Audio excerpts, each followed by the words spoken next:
नमस्ते, स्वागत छ यहाँहरूलाई हेप्पी नेपाल सिजन 4। आज चाहिँ गेम 12 को टिम रिजल्टतर्फ हेरौँ।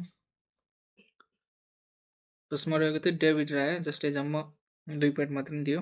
कुनै क्लिन सिट ल्याएन आर्सेनलले टोटनहमसँग। र डिफेन्सतर्फ मुनोज, जसले चाहिँ 1 गोल गरेर टोटल 14 पोइन्ट दिएको छ। त्यसैगरी भ्यान डाइक चाहिँ मैले ग्याब्रियलको ठाउँमा इन गरेको थिएँ यो हप्ता, जसले चाहिँ क्लिन सिट लिन सकेन। र डिफेन्सिभ कन्ट्रिब्युसन चाहिँ स्यानेसी र भ्यान डाइकले दिएर जम्मा 3-3 पोइन्ट मात्र दियो।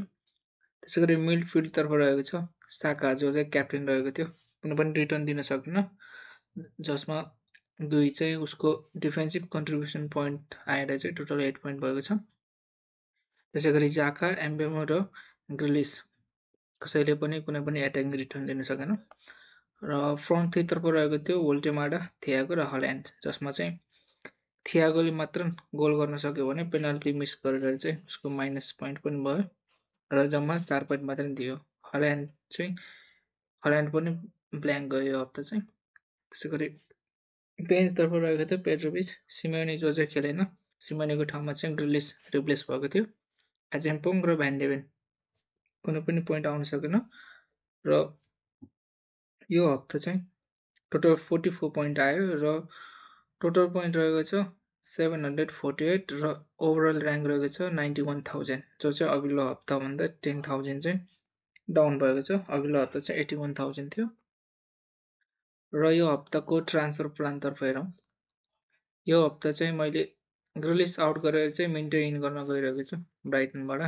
ग्रिलिस जो चाहिँ पछिल्लो 5 गेममा चाहिँ ऊ चाहिँ ब्ल्याङ्क गएको छ भने मिन्टे चाहिँ इन्फर्म छ। पछिल्लो 5 खेलमा चाहिँ उसले 5 असिस्ट गरेको छ। 4 गेममा चाहिँ उसले 5 असिस्ट लिएको छ।